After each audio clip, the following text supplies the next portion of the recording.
Okay, we are live. Good evening, everyone. Welcome to the Apex Town Council regular scheduled meeting for Tuesday, January 25th, 2022. And it's great to have you with us this evening. And we'll go ahead and just call the meeting to order right now. And before we move further, we will take a roll call of all the council members. So council members, when I call your name, please respond with here or present. Mayor Pro Tem Killingsworth. Here. Thank you. Council Member Gant. Here. Thank you, sir. Council Member Gray. Here. Thank you. Council Member Stallings. Here. Thank you. And last but not least, Council Member Mahaffey. Here. All right, thank you so much. So we have a full council tonight, and with that, we'll move to the invocation.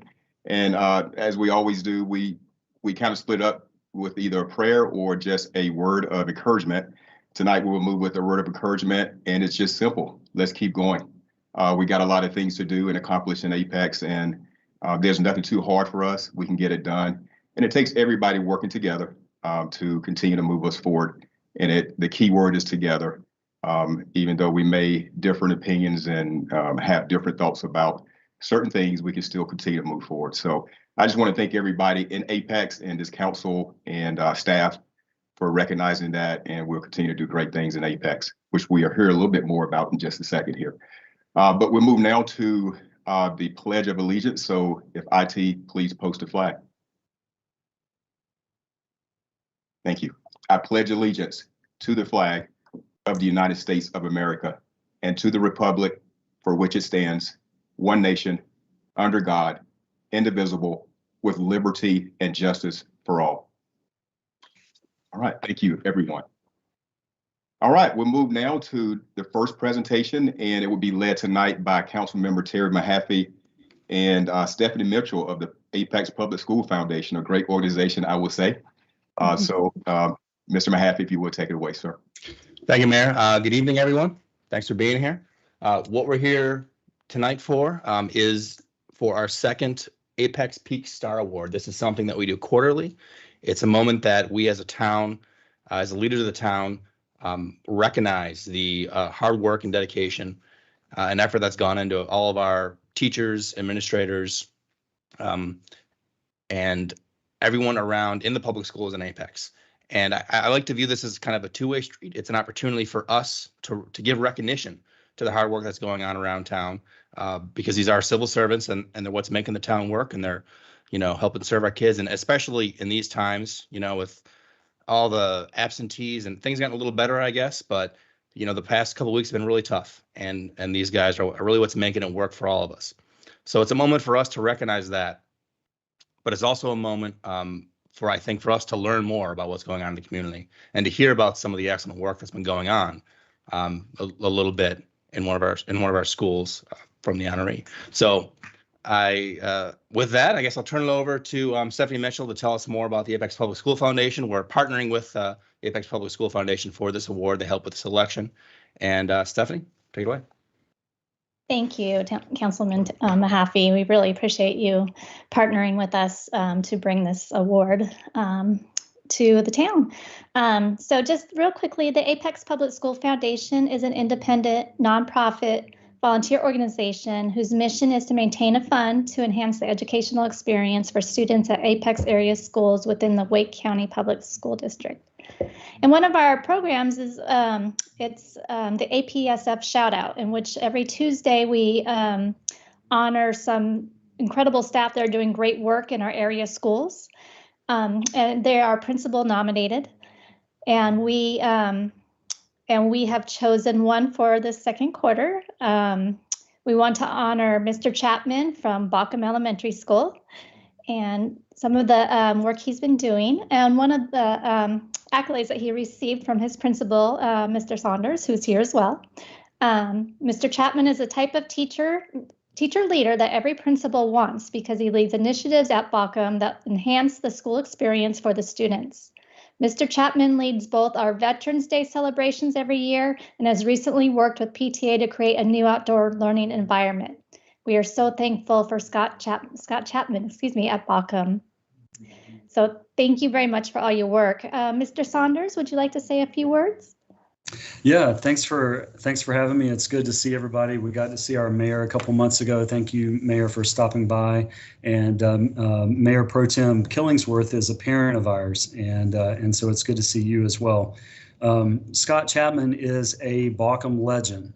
We have certain teachers within our building who I like to call Baucom legends because they have committed themselves to our Baucom buddies and our Baucom aviators. You know, we used to be the Baucom buddies, and then we recently switched to the aviators about 4 years ago.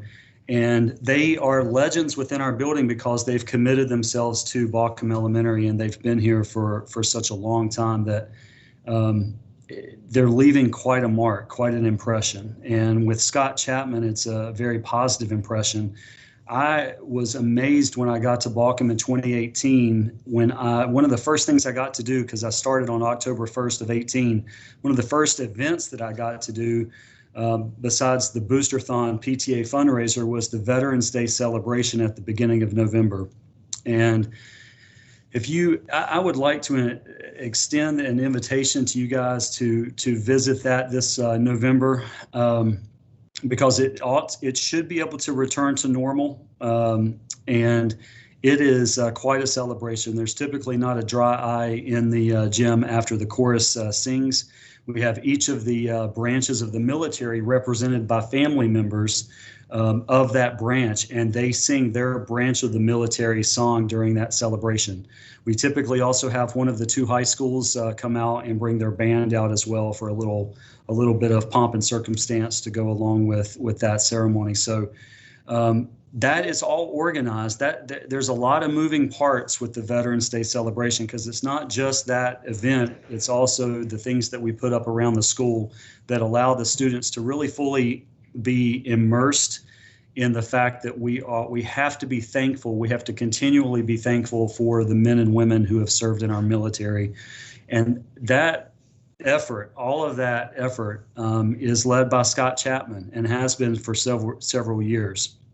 The other thing that Scott has expressed a passion for is the outdoor learning space. And I will tell you, about 4 or 5 months ago, probably maybe a little bit longer, Scott brought me a plan that probably would have required a town council grant to pull off. Quite an extensive plan. Scott is known for his extensive, really attention to detail. That's something that stands out about Scott.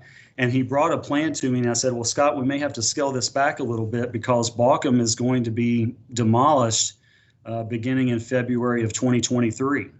And he said, whatever we can do to make it work for the classes, for me to get the art classes out there and for the other classes to be out there, let's do it. And I greatly appreciated that. And I hope that those big plans, those bigger plans that he has for an outdoor learning space are something that we can make work. And we've turned those into the planning department for the new Baucom. You know, the new Baucom will be here ready to start in August of 2024.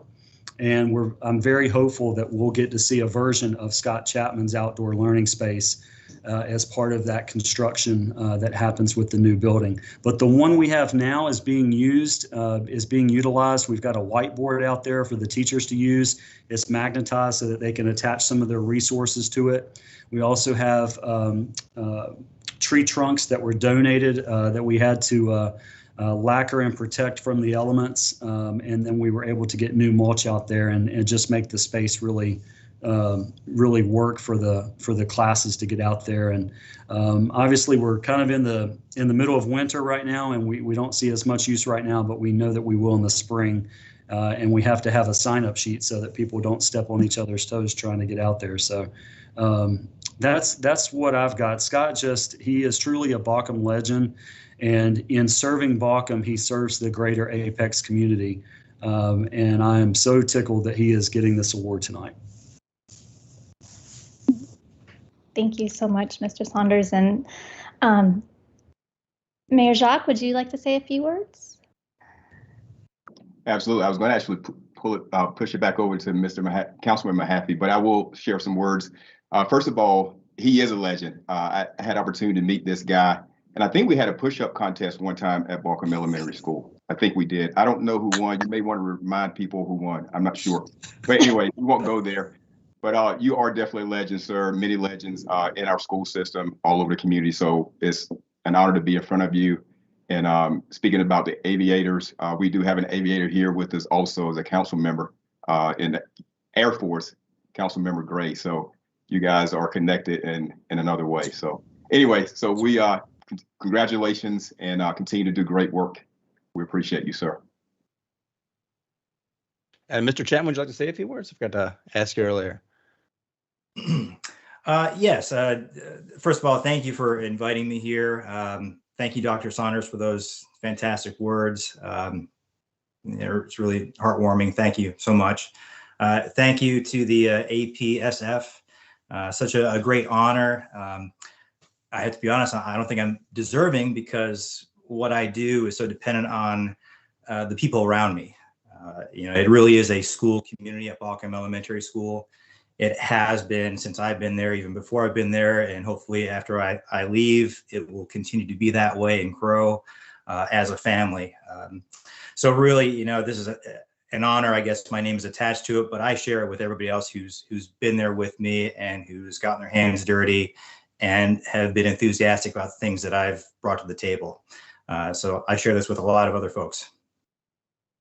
Great. Thank you, Mr. Chapman. And I'll just add, hearing about your ideas, that's sort of innovation is so important in this day and age, and the way we're able to adapt and creating that outdoor space is fantastic. Gives the children a greater sense of normalcy, an opportunity to learn that's safe and effective. And it's that type of thinking that's moving us forward and keeping things going.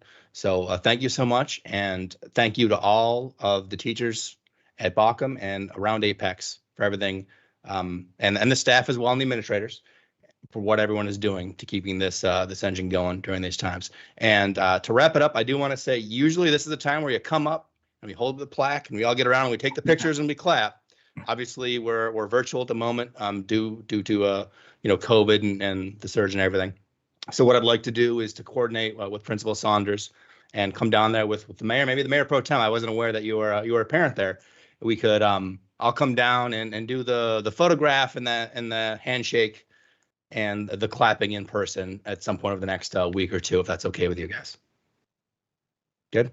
All right. Well, thank you again. Thank you. We can still do you, it that way now too. So I do want to throw me in the clap. Right. That's what I want to see. That's great. All right. Thank you, everyone. Thank you. Great work. Thank you, Councilmember Happy. We move now to the presentation of Black History Month Proclamation. And as we always do, we share in the reading of Proclamation. So tonight, kicking off Black History Month 2022, we'll start with Councilmember Cheryl Stallings. Okay, thank you, Mayor.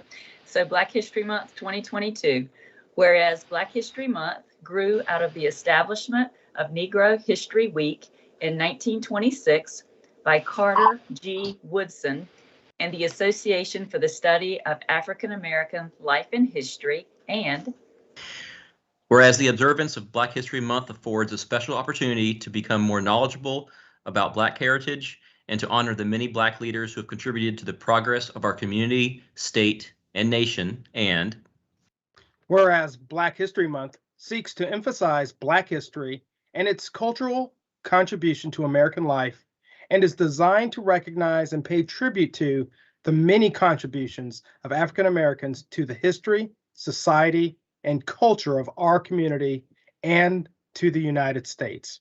And whereas this type of emphasis can strengthen the insight of all citizens regarding the issue of human rights, the great strides that have been made in the crusade to eliminate the barriers to equality in minority groups, and the continuing struggle against racial discrimination, and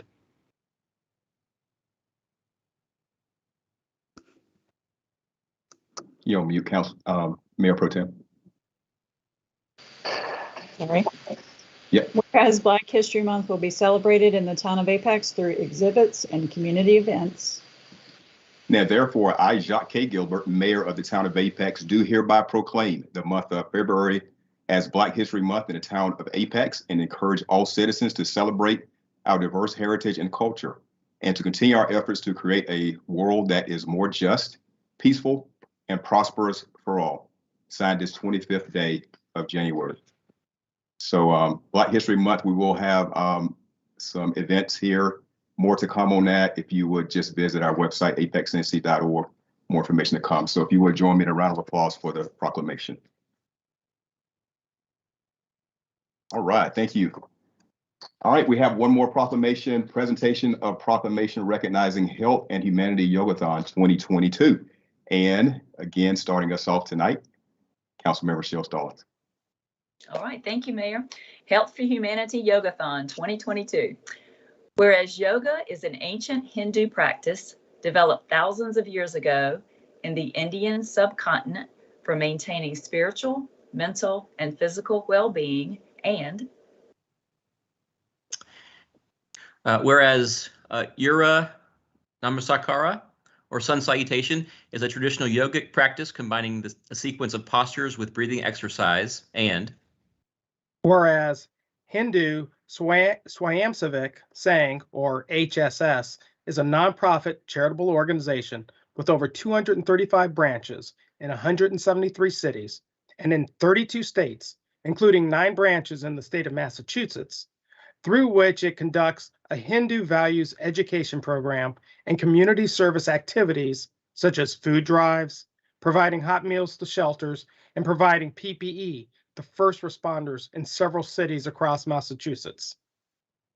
Whereas HHS is organizing its annual Health for Humanity Yogathon with the goal of having 1,000 individual participants cumulatively complete 11,000 repetitions of Surya Namaskara to promote the spiritual, mental, and physical well-being of all members of the community. And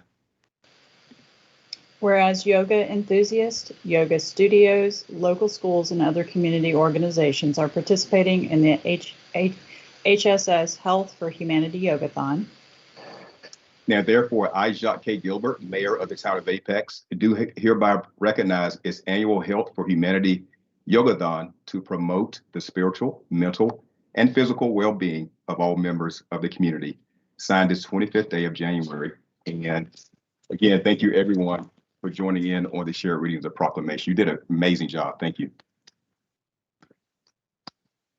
All right, that concludes all of our presentations. We'll move now to the consent agenda.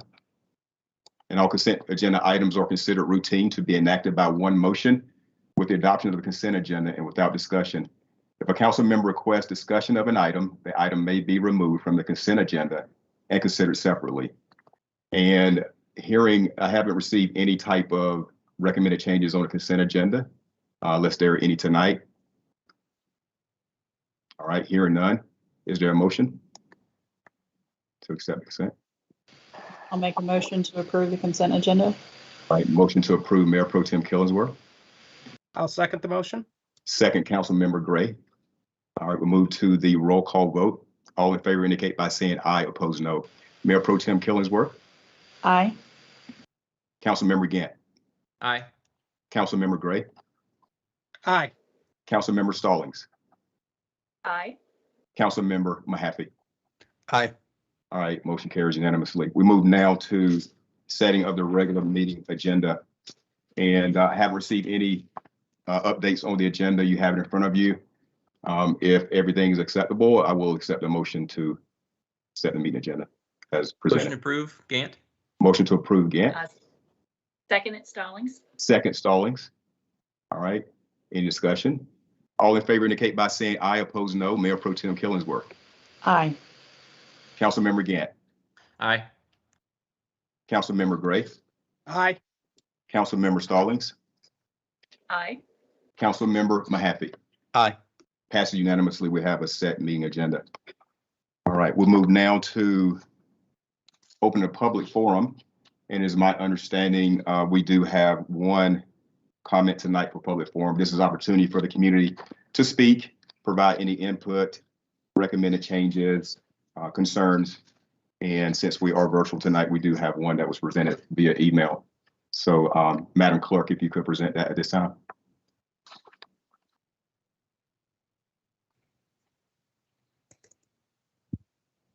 This public comment is from Anna Barnes. Dear Council, my name is Anna Barnes. I reside in Apex, am a Wayne County resident, and a tiny home advocate. I am currently operating a fundraiser called Tiny Homes for Tiny People.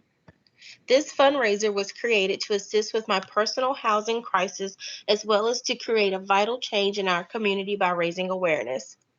From the platform of this fundraiser, I am developing a nonprofit to help other single moms secure their own tiny homes. Just recently, I spoke at the public hearing before the Raleigh City Council in favor of their expansion on tiny homes. It is my ultimate goal to keep pushing for expansions on tiny home laws in the Triangle area to combat the housing crisis. We are all aware that need for more affordable housing options in the Triangle area is a dire one. I have been scouting Apex and surrounding areas to gain support and awareness. To my delight, the number of residents that agree tiny homes should be given more flexible options to allow easier accessibility is astounding. My question to you, respectfully, is why hasn't the town of Apex been quicker to follow up on such consideration when such a great need is at hand? Although my focus has been on single mothers, it isn't just the single parents that are suffering from the median price point of $405,000 for a home in the Triangle. To address this issue, the community is willing and eager to help create alternative housing options to tackle the ongoing housing crisis that we can't seem to find some relief from. The community is unable to progressively move forward with developments like tiny homes for tiny people due to the cap we have placed before us with limitations on tiny homes and more specifically, tiny homes on wheels. Raleigh unanimously voted on making more wiggle room for tiny homes. It's time Apex cancel out that gray area on tiny homes and consider options that will open up a means for our community to thrive at a stronger force. Flexible options for tiny homes will most certainly create a path to more sustainable living. On behalf of single parents facing hardships, small families struggling to keep up, starving college students with student debt, hardworking residents that barely afford their mortgages, senior citizens on a limited income, traveling nurses and caregivers, please consider creating more flexible options for tiny homes outside accessory dwelling unit status. Tiny homes as an independent dwelling, no more than 600 square feet on wheels as an acceptable foundation, are just the few immediate changes we ask. Thank you. Best regards. All right, thank you, Madam Clerk Silva. All right, that is our only comment for public forum, so we'll close public forum at this time and move now into public hearings. And we'll start with public hearing number 1. Public hearing and possible motion to adopt an ordinance on the question of annexation 722, presented tonight by Director of Planning and Community Development, Diane Kent. Good evening, Mayor and Council. So this is the annexation for the Alderwood PUD. Just to remind you where that location is, it is in our northwest area, north of 64 and west of 540. The property is, there are 3 properties on Jenks Road. It's 9.96 acres. And this is the Alderwood PUD that has come through previously for approval. And they are requesting annexation in order to get town services and to be able to get their construction plans approved. And this is the location, a little bit more context. Staff does recommend approval of this annexation. All right, thank you, Ms. Ken. Any questions for Ms. Ken, Council? Councilman Gant, go ahead. Thank you, Mayor. Ms. Ken, I noticed that this annexation is a portion of the PUD, and one of the benefits of the PUD in this configuration was that it was going to extend sidewalks all the way along Jenks and along Wimberley. And so my question is, if the construction of the non-residential section on the western side doesn't happen for a while, are they still required to do the sidewalks along Wimberley in that section? Thanks.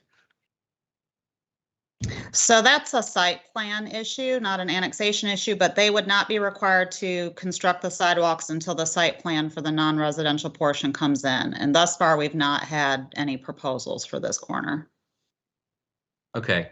I mean, that seems like just in general, I mean, it could be a long time in theory and could create a sidewalk gap that could persist for a while. So I'm wondering if is there something that we need to think about if this does in fact like sit undeveloped on that section for a while? My understanding is that it would have had to been a zoning condition in order to be required prior to the site plan. This is an annexation. Okay, I wish I thought about that, but thank you for that.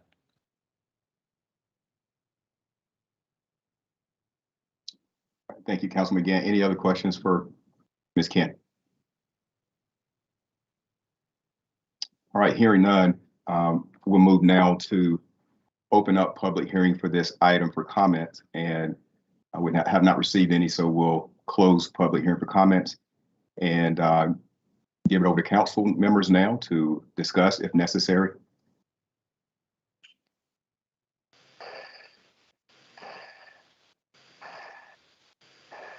All right, hearing none. All right, we'll move to a roll call vote. All in favor, say aye. I'll make a motion to approve. Yeah, thank you. I'm jumping ahead. Thank you so much, Mayor Pro Tem Killingsworth. And I'll second. Councilmember Gray. Thank you. Now we'll go to a roll call vote. If there's no discussion. Actually, Mayor, could I speak on the motion for a second? Sure. And I just wanted to take this opportunity to kind of echo, or maybe get to what I think Councilmember Gant was just sort of hinting towards, is we negotiate, infrastructure improvements like sidewalks. At the same time, there's this concern about, when you see mixed use PUDs, the commercial often lags behind by years. And I do think that to what Councilmember Gant just said, it's something maybe we need to consider in the future.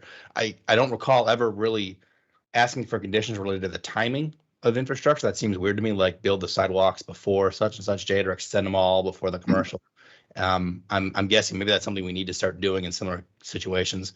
I don't think it's really appropriate, to press the point now during annexation, but I do want to kind of take a moment just to reflect that. I think it was the intention that these sidewalks get on the ground relatively soon. As it's constructed now, it could be a long while. So.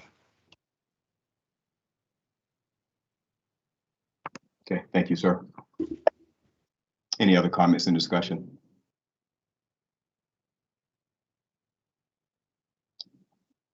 Councilmember Stallings.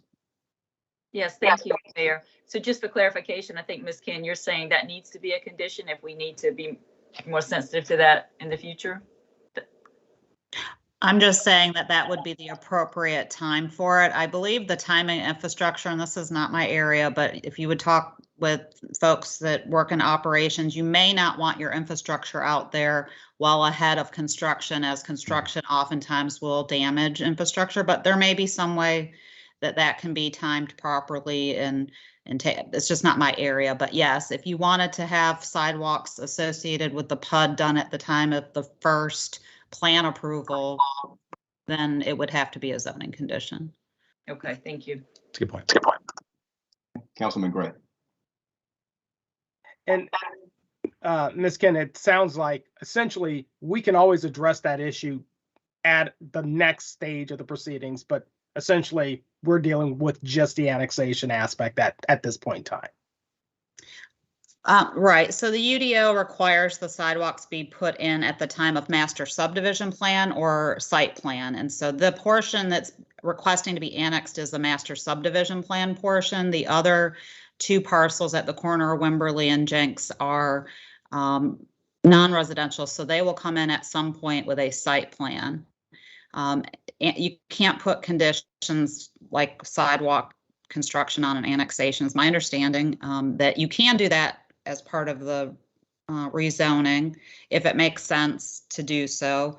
But like I said, there may be reasons you don't want infrastructure done too far in advance of the actual construction on the site. Councilmember Happy. I'm assuming this piecemeal annexation is kind of a way to minimize the tax burden that the property owners would go through.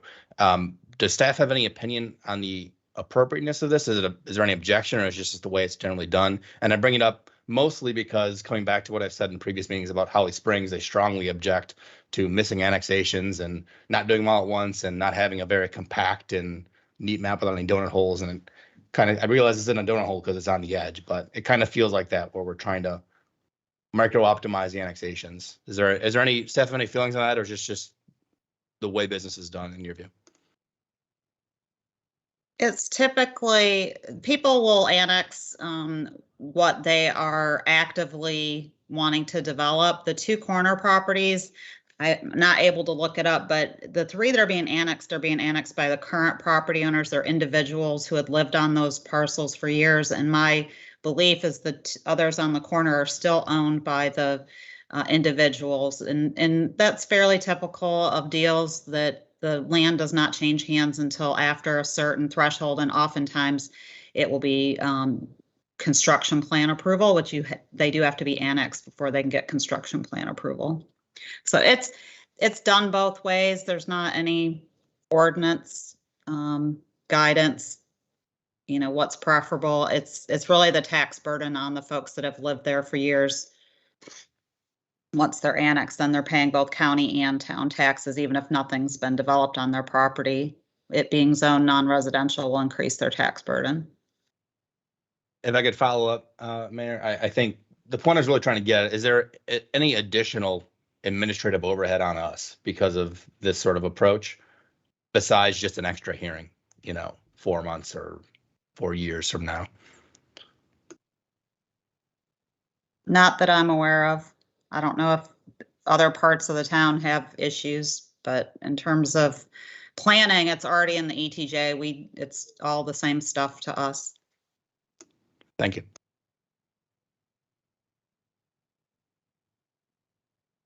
Other questions? Discussion? All right, we have a motion and a second. Hearing no more discussion, we'll move now to the roll call vote. All in favor say aye, opposed no. Mayor Pro Tem Killingsworth. Aye. Thank you. Councilmember Gant. Aye. Councilmember Gray. Aye. Councilmember Stallings. Aye. Councilmember Mahaffey. Aye. All right, passed unanimously. Thank you, everyone. We'll move now to public hearing 2, and it is a rezoning application that was continued from January 11, 22 council meeting. It is 21 CZ 203075, presented tonight by Shelley Mayo. Can you hear me? Yes. Okay, my Teams may be crashing. It's hanging up, so I just want to make sure you can hear me. I'll be presenting the next 2 rezonings for Shelley tonight. And can you see the screen that I'm sharing?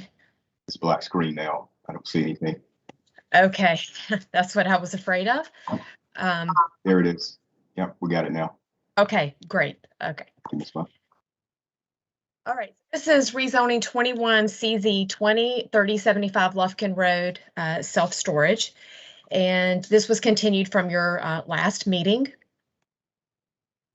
So this rezoning is located in the eastern part of our jurisdiction, and specifically between US 1 1010 Road and Lufkin Road. The property is about 3 acres in size and is currently undeveloped and wooded. The surrounding land uses are the Summit Church Apex, Sheets, and then the interchange at US 1.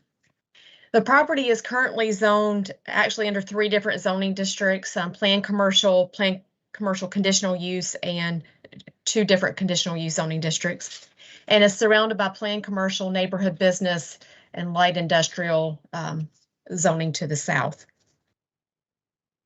Proposed zoning is light industrial conditional zoning.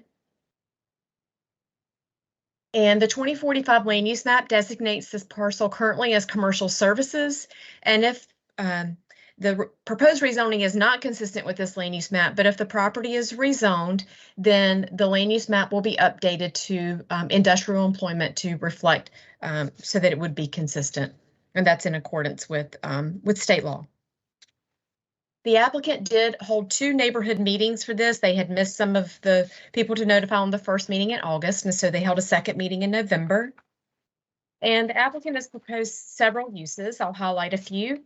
Self-service storage, office, both medical and business professional, Pet services, automotive parts, woodworking or cabinet making, and manufacturing and processing minor are just a few of the uses. And there are several zoning conditions that have been added, including providing a minimum 10 kilowatt rooftop solar system. Supplemental landscaping shall be native plant species. They commit to planting warm season grasses or drought tolerant native plants. LED fixtures will be provided with a color temperature of 3000 Kelvin or less, and several architectural standards, including a limitation on building materials. Building design, such as exterior, shall have more than one color and more than one parapet height. There's a condition that states a self-service storage building shall have a maximum height of 3 stories above grade or 40 feet. Interior doors for a self-storage use will be visible on 15% of the facade of each floor facing Lufkin Road and only 5% of the facade on each floor facing 1010 Road. Interior doors shall not be visible facing US 1. Spandrel glass shall be used for the remaining windows except for those at the entrance. And the use of high-intensity colors or fluorescent colors shall be prohibited on interior doors visible from exterior windows. The Environmental Advisory Board heard this rezoning on August 19th and suggested 8 zoning conditions, which are in your report. The applicant has added 5, with the 3 being excluded, being recommended by staff to not include. Conditions 1 and 3 suggested by the EAB deal with things that are internal to the building that cannot be enforced as zoning conditions, such as motion sensors on interior lights and low flow plumbing fixtures. The building inspections department must approve anything that meets minimum housing or building code. And this is out of the purview of planning's of the planning department. And then the other condition was condition 4 regarding limiting parking spaces to no more than 15, which is more than the maximum allowed for self-service storage in the UDO. So we didn't want to allow too much for that use. And it doesn't allow enough for some of the other uses like office, business, or professional, or medical office. And so we did not believe that that was an appropriate zoning condition to add. Staff is recommending approval of the rezoning petition as provided by the applicant. The Planning Board held their public hearing on December 13th and voted 6-1 to recommend approval of the rezoning, with the condition that the applicant work with staff on conditions to reduce the visibility of interior doors from the exterior windows for a self-service storage use. Conditions 8 and 9 were added in response to that. The reason for the dissenting member gave was inconsistency with the 2045 land use map and the use not being a benefit to the community. The proposed rezoning is reasonable in the public interest because it will maintain the character and appearance of the area and provide flexibility in development. The proposed rezoning will permit development of this parcel that's compatible with nearby commercial uses and bring the entire property under one district. And I'm happy to answer any questions that you may have. All right, thank you, Ms. Fox. Councilmember Gant. Thank you, Mayor. So I'm hearing a little echo, but I'll keep going. So in reviewing this rezoning, I noticed that the site is on the public art map as a gateway location that would be a target for public art. And I was wondering if you could speak to what requirements, if any, public art would have to be incorporated during the site plan on this when this comes to that point, if it gets passed here. And also in looking at the if it is required, and looking at the site plan, it looks like it'll be kind of not easily visible from 1010 Road, which I believe was kind of the reason why it was a gateway location for public art. And so can you describe the public art part of this in the next step? And also, is something we can do during the rezoning that would help facilitate the type of public art that might be visible from 1010, even if it gets widened in the future? Thanks. Okay, so yes, public art is required at the intersection of 1010 and Lufkin Road.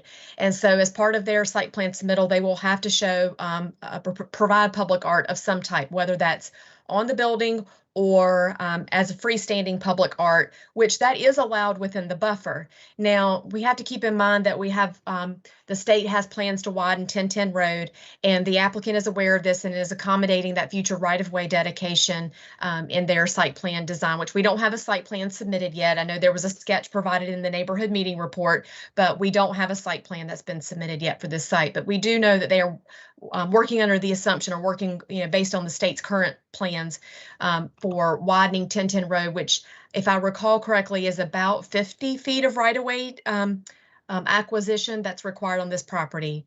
And then the UDO would require a 30-foot buffer. So you're talking about 80 to 100 feet in this area here, that all of the development will have to be set back from once they develop. And we anticipate that if this is approved, development will move forward before DOT's project starts in maybe 2030, depending upon funding. So those are the two options. Now, if there's a mural on the building, this site does sit a good bit lower than 1010 Road. Currently, if you go back the distance of the right-of-way acquisition and the buffer that's required, you're at least 10 to 12 feet below the current road, at the current topography of the site. So it does sit a good bit lower, and then it continues to drop as it moves away. So it could be that any public art would have to be on upper floors to be visible. But you would possibly have some better visibility, looking from the intersection, people waiting at the stoplight, looking toward the site, coming east on 1010 Road. I'm not sure, so we would look at that as part of the site plan design, because we really don't have enough to go on right now at the time of rezoning. And again, freestanding public art is allowed by the UDO to be located within a required buffer. And a quick follow-up, Councilmember Gray. Does UDO allow for public art to be, like, let's say it's in the right-of-way currently, does it allow it to be moved when, if that's the agreement, does it allow for it to be moved out of that, if that's the desire of the applicant, when that road and the right-of-way needs to be given up?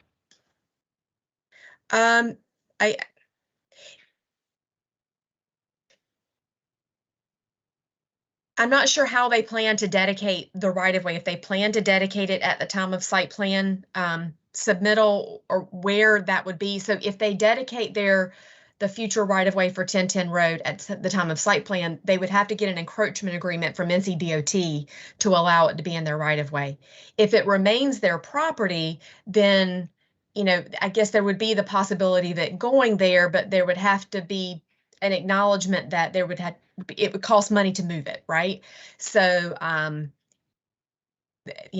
something would have to be discussed about that. I've not run into that scenario before, so I'm thinking out loud here. Thank you.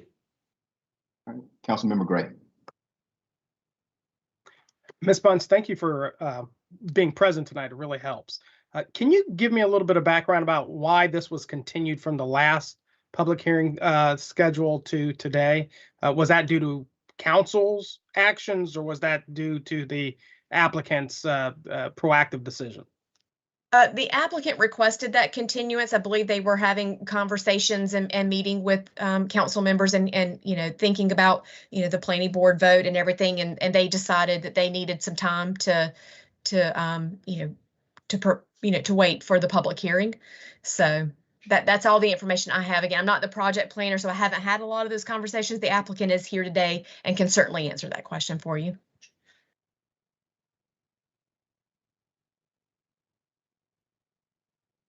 All right. Thank you. If the applicant would care to answer that, I'm not requiring it, but it certainly would help inform a little bit of guidance as to why why it was moved back. Is the applicant available? Yep. Good evening. My name is Chad Essick. I'm an attorney with the law firm of Pointer Spruill here tonight on behalf of the applicant and proposed developer, Widgeon Capital. Good evening, Mayor and members of Town Council. To answer your question, Mr. Gray, there's been some requests to look at, demand need in the area for self-storage, and so we had wanted to take some time to pull that data together from an independent source, and so that we could provide that information tonight regarding demand in this area for this type of use. And so we wanted some additional time to get that information and provide it to council. Thank you very much. That helps a lot. Yes, sir. Are there any more questions for the applicant before we? Okay. Councilmember Stallings. Yeah, my question, Mayor, is probably a little more for Ms. Bunce, going back to Councilmember Gant's questions about public art. I'm assuming you don't have any concerns, though, about public art coexisting with this potential proposal. No, I believe that any non-residential use of the uses they've proposed that could accommodate public art as part of their plan. Okay, thank you.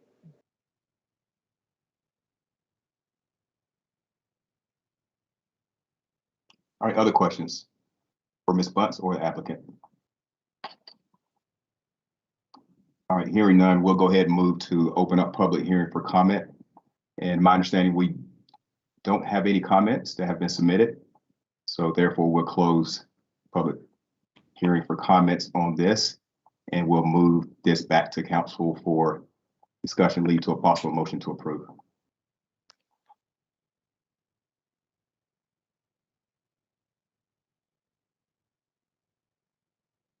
right, Councilman Gray. Thank you, Mayor. I asked my question because one of the concerns that I know that we hear from a number of folks in the community is kind of the delay aspect of when some of these rezoning things are taking place. And to me, the idea that the applicant decided to take a little bit more time to engage in a marketability study, I think is a pretty good indicator of kind of what this land is. It's in its current format. I don't think it can be used. I don't think we're maximizing usability for it.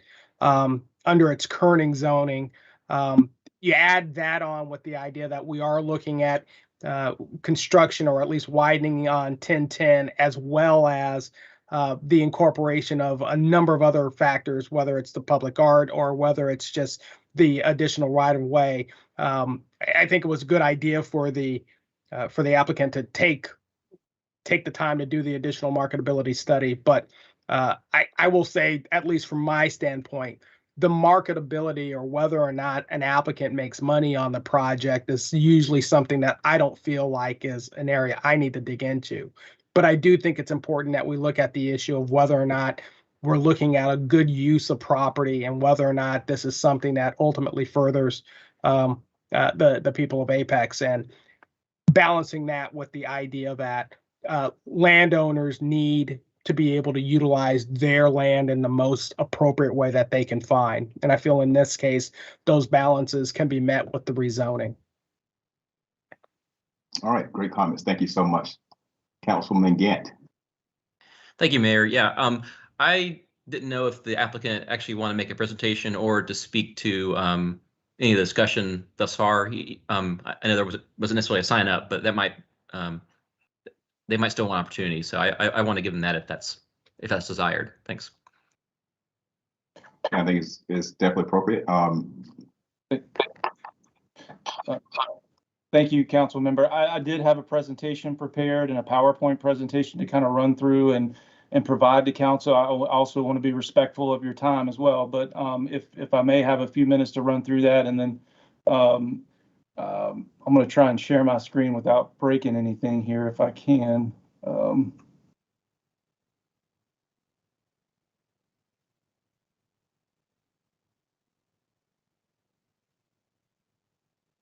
Is that coming up for you guys? Yes. Okay, great. Okay.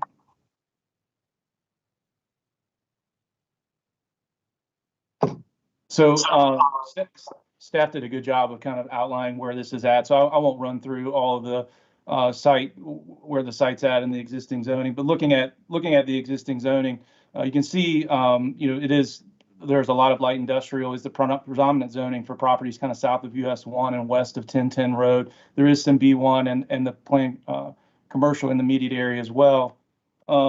As staff noted, under the existing zoning, there are a number of uses that are allowed by right currently. So, and some of these are more intense, kind of high traffic generating commercial uses like drive-through restaurants, gas stations, those types of uses. And so our thought, and I think staff agreed with us when we talked about this site, that many of these uses for this site are not, under the existing zoning, are not particularly well suited for this property, given the traffic that they generate and some of the surrounding light industrial area.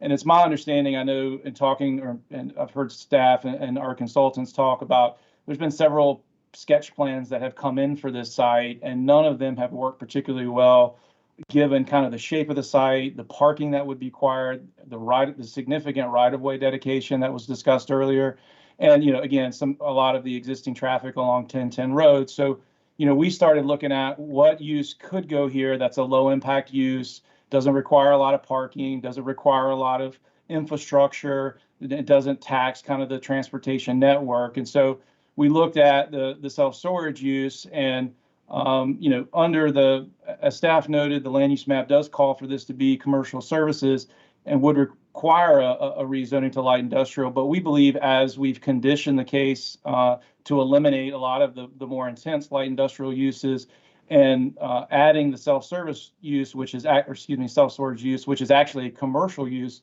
under the town's UDO, that what we're proposing, this light industrial as conditioned, would be consistent with that notion of commercial services designation on the future land use map.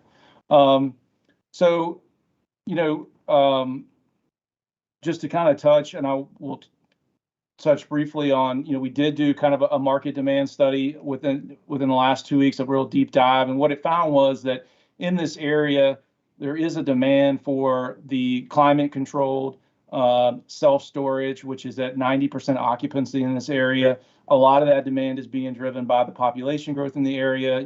Apex is higher than average median income, the increase in residential density. And as well, this project, if the rezoning is approved, is 18 to 24 months out from actually being open. And so, and there's no other facilities in the area that are planned or under construction. So we do believe there's a real demand and need for it. Not everybody necessarily wants self-storage, but it's certainly something that a lot of people during their lifetime really need at one point or another. I won't go through all the conditions because staff did a really good job. We did incorporate all of the environmental conditions that were asked of us, with the exception of the ones that staff asked us not to include. We have worked really hard with staff on trying to come up with the architectural conditions of materials, the height of the building, visibility. I know there's been, for example, some concerns about, the use of orange and yellow fluorescent colors on some of these facilities. And so we've put conditions to prohibit that. Here's an illustrative that we have that kind of shows what this self-storage can look like when it's fully enclosed, and with these types of architectural conditions that we've committed to really being more of what you would consider looks like an office or a multifamily building as opposed to self-storage. And so that's what we want to create. And I think that's what the extensive conditions that we've agreed to kind of emulate.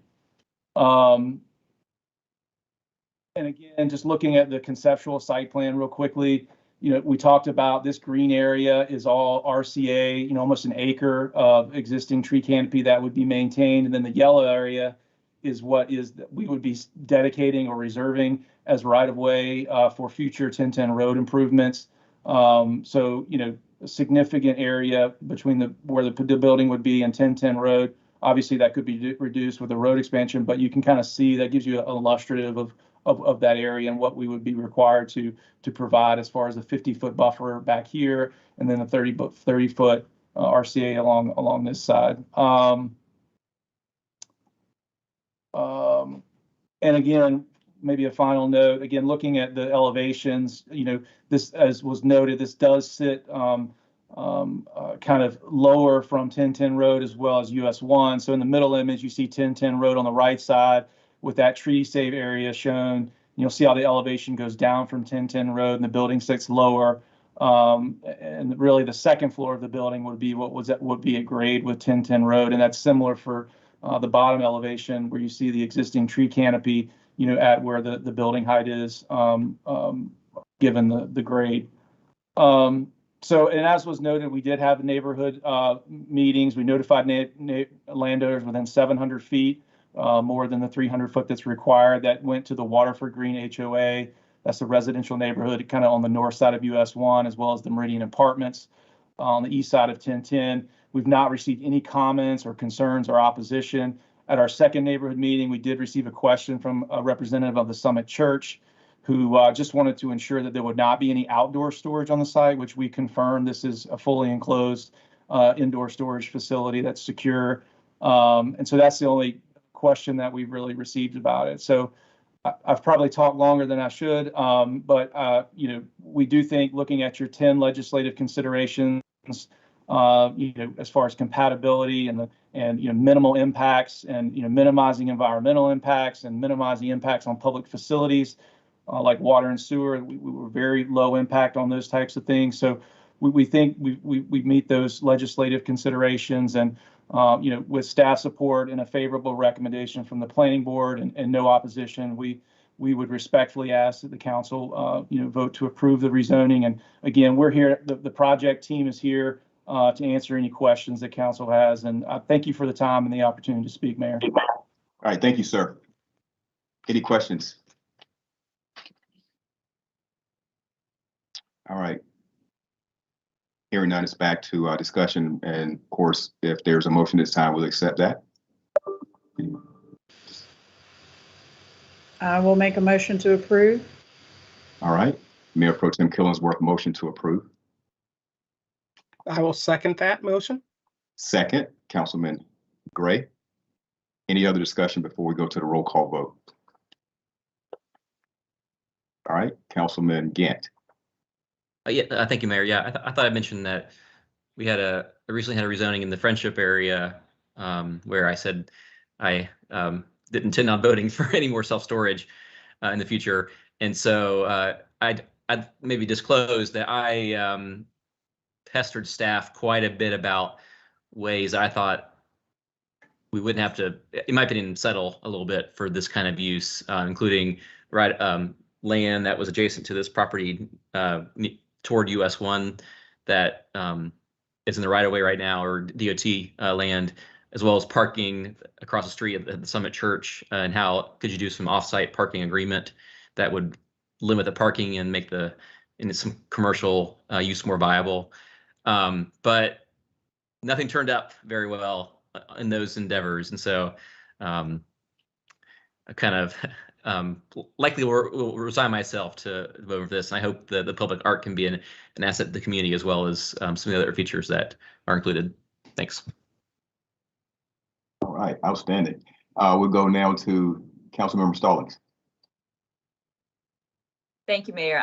I would just like to say I do appreciate the work that the applicant has done on the market study. I appreciate the thoroughness that was done there. And I also appreciate the thoughts about traffic and the more limiting impact on traffic in this area. And so I think the applicant has done a thorough job, and I will support the project. All right, thank you, ma'am. Councilmember Mahaffey. Thank you. Excuse me, Mayor. Sorry, Councilmember Mahaffey. Sorry. And also the solar, I appreciate that as well. I mean, I really appreciate the willingness to put the solar on the building as well. Sorry, Councilmember. It's worth interrupting for. Good. All right. Councilmember Mahaffey. It's quite all right. And I also, will echo your thoughts about the solar. That's fantastic with that condition. I'd like to see that here. The word about public art that was brought up earlier. I know I have very little say in this agreement, but it would be fantastic if some right-of-way agreement could be worked out with DOT to get public art on that corner. I'm concerned that a public art on the actual building's not going to be visible, kind of almost by design with some of the conditions here. So there's a way magically we can get that, because I'm not sure when that 1010 project is going to happen. It keeps getting pushed back year after year. Could be 10 years before it actually breaks ground. So anything we can do to help and make that happen, I'd be supportive of. Just put that on my wish list. As far as the project, I'll just say From what I've learned about the site and the history here, it's basically a place where it's already a small parcel. It's heavily encumbered by right-of-way needs for 1010, RCA, and buffers and all that. There's very little usable space from what we typically see, and it's oddly shaped. And that makes it difficult to develop a lot of the typical commercial uses that you might see here. So for that reason, I think that we have an obligation to help identify the highest and best use and to allow property owners to, get the highest and best use of their property. And I think they've done a good job identifying that here. And for that reason, I'll be supporting the project as well. All right, thank you so much. Great comments. Any other? All right, hearing none, we'll move now to the vote. All in favor indicate by saying aye. Opposed, no. Mayor Pro Tem Killingsworth. Aye. Councilmember Gant. Aye. Councilmember Gray. Aye. Councilmember Stallings. Aye. Councilmember Mahaffey. Aye. All right, motion passes unanimously. All right, we'll move now to public hearing 3, and this is public hearing possible motion to approve rezoning application 21 CZ 28, also presented by Ms. Butts. Okay, so this rezoning is located in the western part of our jurisdiction, and specifically on the east side of New Hill, Olive Chapel Road, south of the Deer Creek subdivision. The retreat at Cedar Crossing is currently under development. It's an age-restricted community, and this rezoning is a PUD amendment to modify 3 standards within the development. The applicant did hold their neighborhood meeting in August, and then in December it was discovered that house plans for lot 37, which I believe is here, this location in the middle, were approved in error and violated an architectural condition that was approved in the original case. And so since they were already working on a PUD amendment, we advised that would be the best way to proceed, was to revise their application to add a modification for just that lot into their rezoning. So they did so and held a second neighborhood meeting to review that with the adjacent property owners. The zoning, as I said, it's PUD CZ, and it's just a PUD amendment, so the district remains unchanged. The 2045 land use map designates this area as low density residential, and there's no density changes proposed with this, so it remains consistent with the land use plan. This slide highlights the proposed amendments. So the first proposal is to allow the required play lawn to be developed as an active amenity, provided that certain standards are met. As this is an age-restricted community, providing a flat play lawn that's designed to allow people to run around and play on was not the most ideal for the community. And so the developer wanted to have a little more flexibility in how this area was designed.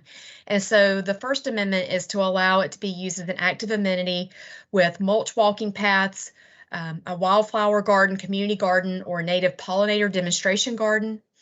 Within the amenity area, the developer shall select and install tree, shrub, and perennial species to provide diverse and abundant pollinator food, and host plants that bloom in succession from spring to fall. The amenity must include 1 pet waste station. Any lighting within the amenity area shall have a maximum color temperature of 3000 Kelvin, include light timers, motion sensors, or other smart lighting technology. And a condition that no additional parking shall be required for the proposed amenity courts. This area, to go to the aerial, is located generally in this area near the mail kiosk parking area. So staff believes there's sufficient parking for this amenity area here. There was also a proposed change that was actually recommended by Parks and Recreation staff to the timing of greenway construction. They're very close to meeting their greenway commitments, but instead of being completed at the point of 25% of the building permits in the development, there's an agreement to raise that to 50% of the building permits, which they're already very close to at this point in meeting. And then the third amendment is to that architectural standard for lot 37 that the current standard is that the garage cannot protrude more than 1 foot out from the front facade or front porch.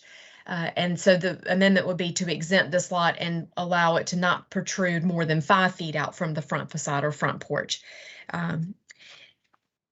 The EAB did review this amendment in September and made several recommendations that the applicant has added. There were 2 recommendations that were not added. One was that all homes be pre-wired for solar, and then a minimum of 20 homes have solar PV systems installed with a minimum 4 kilowatt system.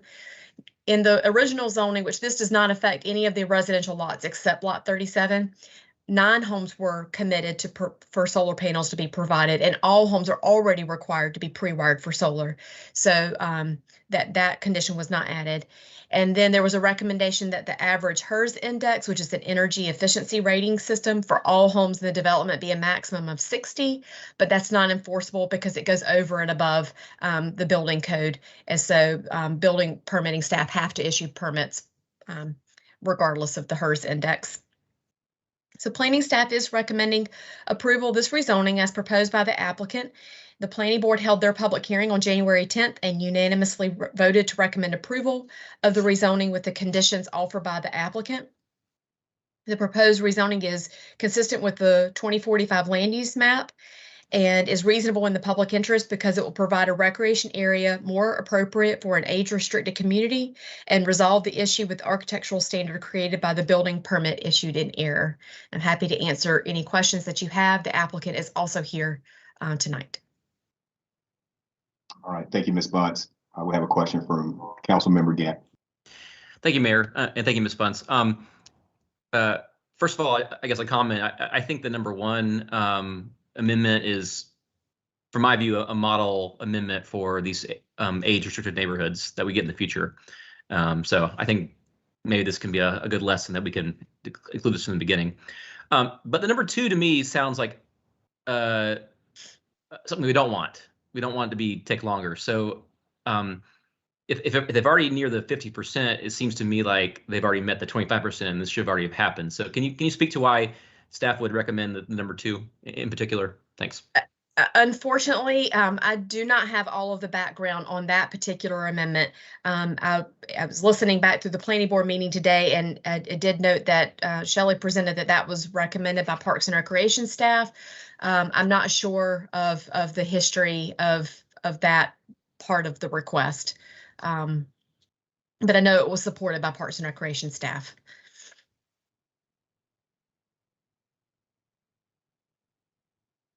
And the applicant may be able to answer that question better. Okay, yes, that would be great if you could respond, sir. No problem. And I mean, I could give a short presentation, but to answer your question, Councilmember Gant, this was a recommendation from the Parks and Rec staff, and I will say that this Greenway Trail is essentially complete. Does not yet have the equivalent of the certificate of occupancy, but I mean, it's basically done. So this, like, Greenway's done. It's built, it's going to be finished. And I believe Parks and Rec didn't really see any reason to hold up the development of the rest of the community based on, a Greenway, which at the time was under construction, and at this time is basically complete. I guess what I'm saying is you don't have to worry about the Greenway construction. It's done. Okay, thank you. Councilmember Mahaffey, their follow-up. I'm curious as to how many building permits have already been issued in this development.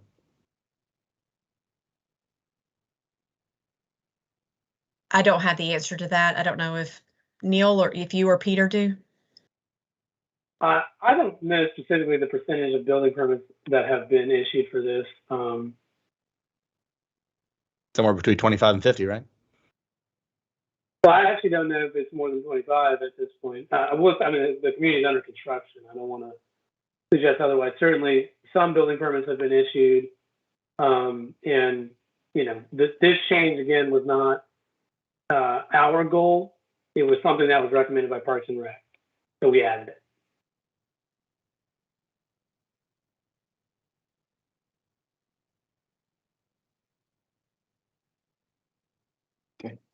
Thank you.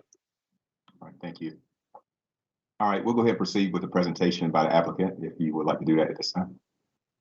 Sure, and good evening, Mayor Gilbert, Mayor Pro Tem Killingsworth, and members of Town Council. My name is Neil Ghosh. I'm an attorney with the Morningstar Law Group at 112 West Main Street in Durham, and I'm representing the applicant for this rezoning, which is Toll Brother. Also with me tonight is Peter Bellantoni, who's with Toll Brother. Let me start first by thanking Ms. Bunce for her presentation of the case. I'm guessing she's standing in for Ms. Mayo for some reason, so hopefully she's okay. But anyway, I think she did a great job explaining the purpose of this rezoning. I would describe this as somewhat of a cleanup rezoning to address a few things that maybe were overlooked and maybe were just not thought of with the initial rezoning of the property. I'll start with what I think is the simplest one to explain. That's lot 37. It's important to understand that this community already is well underway with construction. The house on lot 37 is built. This is one of those cases where the building plan, construction plan that was approved contained a feature which on its face should not have been approved based on the current zoning condition. The original zoning condition limited the distance a garage could protrude out from the front facade to no more than 1 foot. But the plan that was approved for lot 37 was mistakenly approved and built with a garage that protrudes about 5 feet. Because we already are rezoning the property to address other issues, it just made sense to roll this issue into the rezoning so that we don't have a non-conforming lot for the rest of the time. The other secondary change is the number of building permits which can be issued prior to the completion of the greenway, which we were just speaking about. When we submitted this rezoning, the applicant nearly was complete with the greenway construction, and at this point, I believe there's just a few punch items left. I believe the town has inspected it, and there's a few punch items left for the greenway construction to be considered complete. But it was the Parks and Rec staff which recommended we change from 25% to 50%. They felt comfortable that the greenway was being completed, so they didn't want to unnecessarily hold up the development of the remainder of the community. So now to the main purpose of the rezoning, which is to address the required play lawn. Under the Apex UDO, play lawns are required in residential subdivisions to be basically a purposeful, usable open field. In general, this sounds like a great idea for most residential developments, but this community is an age-restricted community. We think that a playfield would be awesome for kids, and I'm sure some adults also would use a playfield, but we felt we could provide a more meaningful and useful open space amenity in an age-restricted community, something probably better than the required playfield. So we're not seeking to shrink the overall required area of the playfield. Instead, we are seeking to allow the playfield to be developed with amenities rather than for it to have to remain as a blank but usable field. Those amenities are spelled out in the proposed condition. We envision basically a 4-season cutting garden for wildflowers, complete with walking trails. The amenity space may also include a gazebo, bocce ball court, a fire pit, pickleball court, and moreover, because we started this rezoning once the Environmental Advisory Board was in place, the revisions also include their requests which apply to the new proposed amenity. Overall, we think this will be a better amenity package for an age-restricted community than a simple playfield will be. So we look forward to your feedback and hope to have your support tonight. I'm happy to address any questions you may have, and thank you for your time. All right, thank you for your presentation, Mr. Ghosh. Any questions from council? All right, hearing none, thank you. We'll go ahead and just, all right, Ms. Stallings. Sorry, Mayor. Thank you. Just a quick comment. I think I heard pickleball, and I think that will be well received. Indeed. Councilman Gray. Thank you, and I do want to speak as to the issue as to the play field, because I do think that it's appropriate that we at least explain a little bit of the rationale as to why we're moving away from something that we've asked for in the past. And when I look at what we have here, I do think it's age appropriate. I always have concerns about communities like this, which as time progresses, occasionally these communities that are age restricted will become non-age restricted. and they changed their easements and a couple of their covenants in order to allow for the expansion of other types of families in there. And that ultimately would impact if someone brings in kids, we wouldn't have the open space that we had initially planned for. But with that said, I will say that the way as this amendment has been presented, it ultimately moves us in the same direction of why we have the requirements or why we ask for playing fields and flat open spaces. It's so that people are outdoors, are able to enjoy the environment, and it gives them a place to enjoy being in the sun. And these amendments seem to meet that requirement. So I don't see the changes, or at least the amendments, as being anything contra to what we've had in the past in terms of our deciding goals. It seems very consistent. It's something that we should support. Ms. Bunce, can you address my understanding with age-restricted neighborhoods when it's in the rezoning is that it will take another rezoning to change that policy, and over time it would never change naturally. Is that correct? That's correct. In this case, it's not written in the covenants. It's actually a zoning condition that makes this an age-restricted community. And this was one of, if not the first age-restricted rezoning in Apex. And so they would have to go through the rezoning process again to remove that. Thank you. Councilman Gray. Yeah, and just for clarification, what I'm speaking about is the idea of we're future-proofing this. So, whether it's done by rezoning by a later board, later council, or whether it's done through some other mechanism, it's something that the reason why we have these requirements is we're trying to think through the future. And I think ultimately we're still meeting that requirement with regard to the proposed amendments that we have here. All right. Thank you, sir. Anyone else? All right, Councilman Gant. Motion approved, Gant.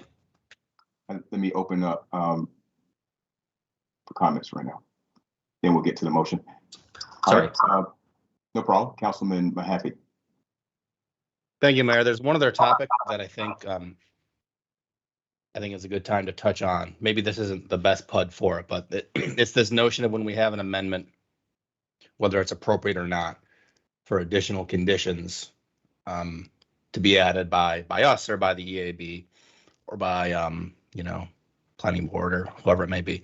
So a comment that I heard at the planning board meeting was that staff didn't support the addition of the additional solar panels because the rezoning was scoped to didn't affect those homes, so it shouldn't have additional conditions that affected them. And I guess I just wanted to speak up for a moment to kind of push back on that thought that we can't add additional conditions when an amendment comes through. Maybe it's not appropriate here, but in the broader sense, I think it is appropriate and it's reasonable when an amendment comes through that was approved many years ago, that we take the opportunity to sort of update the political considerations around conditions that we typically look for and get them added to the PUD. So I guess that's my comment on this, is that I'll put it this way. I think there's a moral hazard involved in saying that we're not going to add additional conditions to a 5-year-old or 6-year-old or 7-year-old PUD because it's a minor change and it's coming back for this thing. I think anytime it comes back for rezoning, we should have the opportunity to add conditions. And I think we should set the expectation to the community that we're going to ask for the same type of stuff we ask on the other rezoning. I think would be appropriate. I think by not doing so, it almost encourages people to sort of come back for conditions. It maybe encourages them to rush through stuff and they can just amend it later and not have to deal with it. I imagine a situation I was thinking of, well, maybe they're going to push through an amendment, and not this applicant, I'm speaking in the broader sense now. Someone might be motivated to push through a submission to get a rezoning before an election because they may feel that they'll get more favorable conditions now, even if it's not ready, in order to just provide an amendment later.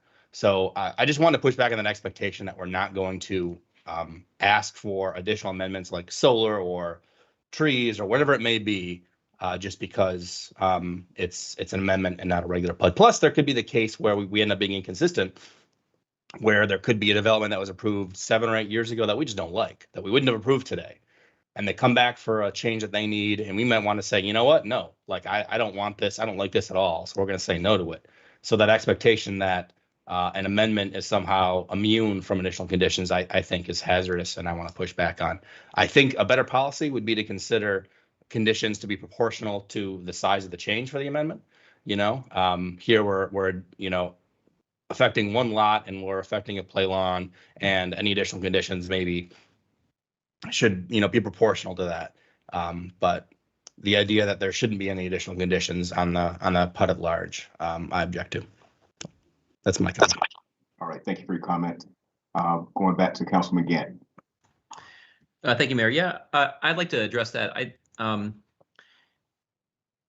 I think there's the idea of a proportional, if there's a proportional change, then a request could be made in that respect. And I think that we've had, in the past, we had one, I forget the name of it, but when they wanted a loosening of something that was, I think, overall less desirable, I think it was the traffic improvements that were later. I think we did ask for some updates to some of the environmental conditions in it that I think made it better. So there is a history of us doing that a little bit. I mean, I think obviously it's proportional to what we're talking about here in that case. But yeah, maybe Horton's Crossing, or yeah, something like that. But anyway, I agree that the limitation is not entirely there, like it was suggested, but I think it's obviously should be proportional to the change. And I say this one as an improvement upon the change. So I obviously wouldn't suggest changes in this case. Thanks. Okay, thank you, Council Member Gant. Let's move to back to Ms. Bunch. She wanted to provide a comment, maybe in a response to Mr. Mahaffey.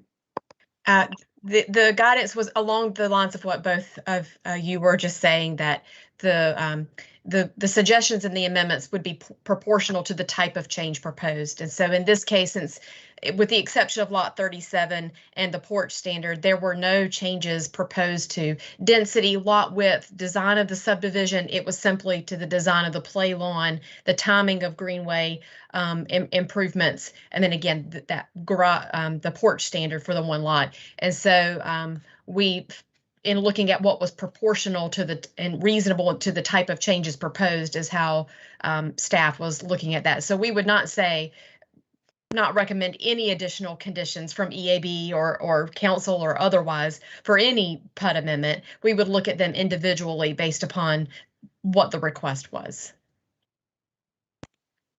Okay, thank you for that information. Mr. Ghosh, did you want to provide anything else briefly? Yeah, for the benefit of Councilmember Mahaffey, I did want to say that as the applicant, we did not understand staff's position to be that new conditions could not be added.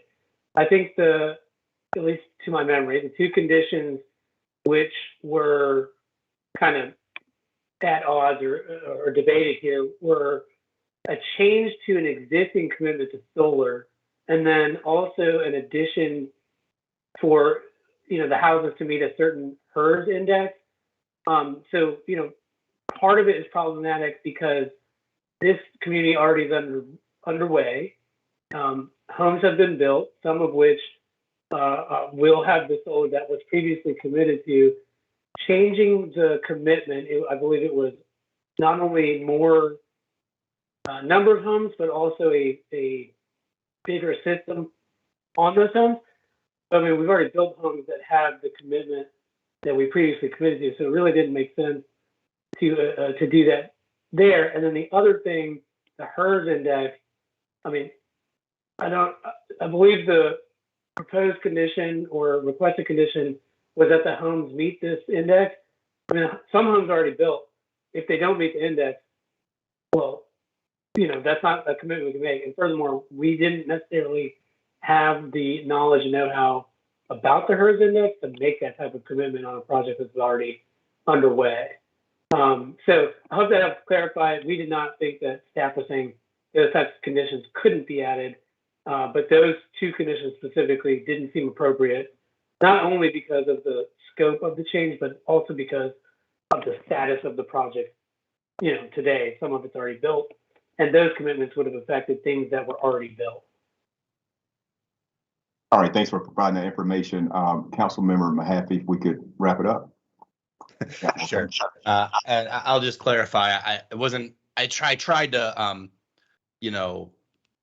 clarify remarks earlier to say I didn't want to focus too much on this project. I was looking more at the policy in general. And I just want to add two more clarifying things. I think when thinking about additional conditions, culpability is important. Like if Apex made a mistake, as in this case, there's the issue of this permit that was issued to cause a problem. I think that speaks against maybe quote unquote punishing with additional conditions or expecting more conditions. And two, I think we have to look at the benefit provided by the rezoning to the developer versus the benefit that we can provide to the community at large when balancing that. So I guess I'll just leave it at that, Mayor. All right, very interesting points. Thank you so much for providing that. So we'll move now to open up the public hearing for comment on this item. And we have not received any comments, so therefore we'll close the public hearing for comment period. And we'll move now back to Councilmember Gann. I think you had a motion. I'll repeat the motion to approve. Thanks. All right. Motion to approve, Gann. Second, Councilmember Gray. Second, Councilmember Gray. Thank you, sir. All right, discussion. Councilmember Gray. I just want to echo what Councilmember Mahaffey had mentioned. I do think that that's a certain conversation that we need to have. I don't know if doing that in this particular form is the appropriate way of doing it, specifically based upon what the proposal that's before us is. It's kind of set. I think we should look at it in the four corners. But I agree with both Councilmember Mahaffey and Councilmember Gantt in the idea that this is a larger issue that needs a little bit more discussion when it comes to how we're using proposed amendments and the intent and scope of which they're being used. Okay, thank you, sir. Any other discussion before we move to the vote? All right, all in favor say aye, opposed no. Mayor Pro Tem Killingsworth. Aye. Councilmember Gantt. Aye. Councilmember Gray. Aye. Councilmember Stallings. Aye. Councilmember Mahaffey. Aye. All right, passed unanimously. Thank you, everyone. All right, we'll move now to public hearing 4. Public hearing to receive input regarding the Town of Apex ADA assessment and transition plan, and presented tonight by Assistant Town Manager Sean Purvis. Yes, good evening, Mayor and Council. And I'll only introduce, and then actually I'll turn the presentation over. So nearly 2 years ago now, we started down our path of our ADA self-assessment and transition plan. That is something that's required, but also something that we definitely want to do. Obviously, the pandemic caused some things to, we knew it was going to be a 12-month to 18-month process, but now we're closing on 24 months as the pandemic disrupted some things because it required site visits. And that wasn't always easy during the pandemic. At the time, we had selected Tyndale Oliver as our consultant to perform the assessment and help with the transition plan. They have since become Benish. And tonight, Brian Weinstein and Ines Neve are here from Benish to actually present the findings and go into some of the things they've seen and report out. I do want to point out this is a public hearing, but there's nothing for you to prove tonight. The document was rather large, so I wanted to continue to keep it open for comments. There was several hundred pages just of each evaluation or set in the assessment. So a lot of it is internal workings that we handle, but I wanted to make sure everyone had time to review it. So with that, I'll turn it over to Brian and Ines. Thank you. Thank you, Sean. We have a PowerPoint presentation, so we're going to share our screen for you to see that.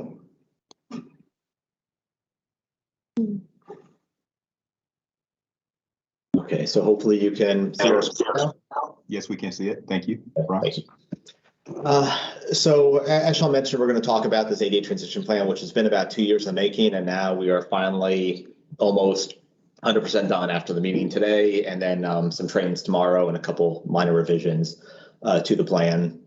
I'm just going to briefly go over the purpose of the study, what we're trying to accomplish, some of our general schedules that we went through, and then kind of a summary of what we found and what the next steps would be for the town. So first of all, my name is Brian Weinstein. I'm the group manager for the ADA Compliance and Accessibility Service Division here at Benish.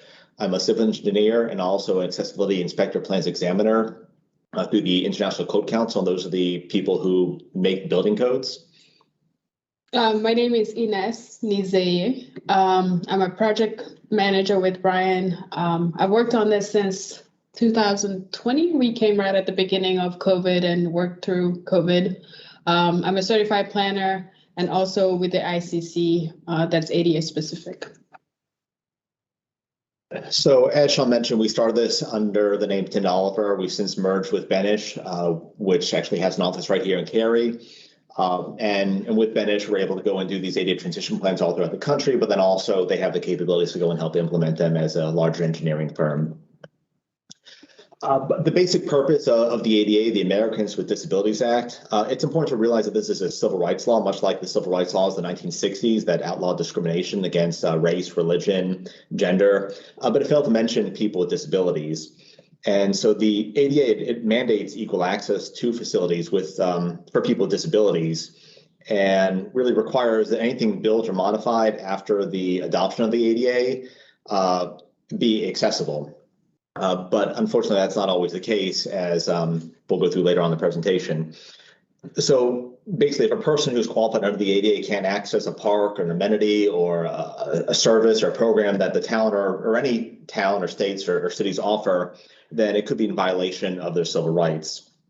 And the main thing to remember is that, I mean, the real intent of this law is that eventually all things are going to have to be rebuilt and renovated and modified. And so even the things that are not accessible that are built prior to the ADA, that at some point in time, all those renovations, all those modifications, the entire facility will be made fully ADA compliant. So all public agencies, and again, this is not specific to the town of Apex, but this is, for everybody, you must make these reasonable accommodations to make sure that all citizens, all visitors, all staff can equally access and enjoy all of your different services, your amenities. And the main thing that we were focusing on during this presentation, also during the transition plan process, was some of the structural and communication barriers that people sometimes encounter. And so we're going to talk a little bit more about those later on in the presentation. But something as simple as an accessible parking space not having a correct slope, maybe there's no curb ramp and there's only a curb, or the bathrooms may not be accessible. While those might be an annoyance to somebody who is able-bodied, they really can be a complete barrier to accessibility if you're in a wheelchair or walker, you have visual impairment, and really not allow these people to go and access some of the infrastructure within the town. And then again, all new construction and all renovations, anything after 1992 must have been made ADA accessible. And Ines and I still have a job because that's really not the case. We go out all over the place doing this work all over the country, and too many times brand new construction, things are still under construction, the slopes are incorrect, the heights are wrong. And it's really our intent to go and ensure that everybody's really aware of what the ADA entails. And because that we had some trainings earlier today with a wide variety of town staff to help make sure that they're at least aware of what their job entails with the ADA. So the basic purpose of this project was really to improve access, and then also while we're out there, the safety and security of the town's residents, visitors, and staff as you go and access these various buildings, parks, the sidewalks throughout the town. We did this by developing an ADA transition plan. And the transition plan itself, it was an assessment of all of your infrastructure. We identified all the different barriers to accessibility within the town. And then we also came up with improvements for them and tried to prioritize them and come up with a cost estimate for each of these individual improvements. And that's what that long report that Sean mentioned includes. We also came up with a general phasing plan. That way, it's not the intention of the Department of Justice that you have to go and fix everything immediately. As long as you're aware of what these issues are and you slowly chip away at them over time based upon the town's own priorities, which can change over time, as well as your budget as it changes over time too, then the Department of Justice is happy with that. We have trained town staff. We did that all day today. We're also doing some training tomorrow too. And then also, the last thing was also obtain input from the public. And we had a town survey, which Ines will be talking about, and then also conducted 2 public outreach events. And I should also add, if any of you have any questions, please feel free to interrupt me during our presentation. I'll be more than happy to address them. And this last slide here, for your transition plan, on the right-hand side, you can see one of our little assessment reports where we discuss what the issue is at each individual location. We have probably close to 1,000 of these pages for all of the different town facilities. And to determine that, we use generally the 2010 ADA standards for accessible design, as well as the accessibility code within the North Carolina building code. Going to hand over to Ines. So as Brian mentioned, we assessed 17 buildings, 11 parks, 200 miles of greenways and sidewalks, as well as curb ramps. So for each violation that we found, we had this page on the right where we would detail what the violation is, what the recommendation is, and the code, the 2010 ADA code, and cost estimates, as well as recommended schedule for when items would be put into implementation. So we also had a scale where we prioritized violations. So we would have different violations prioritized, and I'll talk about that in the next slides. So examples of items that we looked at were entrances and exits to buildings, accessible parking. So looking at accessible parking, slopes, signage, connection from the parking to the entrance of the building. And that as well, we're looking at slopes as well and making sure that it's accessible. And then in the buildings, we would look at restrooms, drinking fountains, signage to each rooms, elevators, all of that information we would look at. And then inside as well, we looked at, let's say, reach range. And reach range has to do with whenever someone with a disability is trying to access anything. Let's say there's a shelf with brochures. We made sure that the height wasn't too high. And those are some of the items that we looked at. Some of the common violations had to do with slopes. So this is a ramp that was sloping down, but did not have any handrails on either side, and the ADA requires that. And then a higher slope going to a field. And then on this violation, tree branches were protruding into the circulation space, and ADA requires that circulation space be free from any protrusion, and then protruding objects as well. So these are some of the items that we looked at, and some of them could be quick fixes. So like this phone recommending to lower it, that would meet the ADA. And those are some of the items that we would recommend prioritized to be fixed sooner, since they're probably easier to fix. And then other items like restrooms and location of paper towel or toilet paper, if the door is self-closing or not, which is required by the ADA, and then signage, as I mentioned, for interior doors and exterior doors.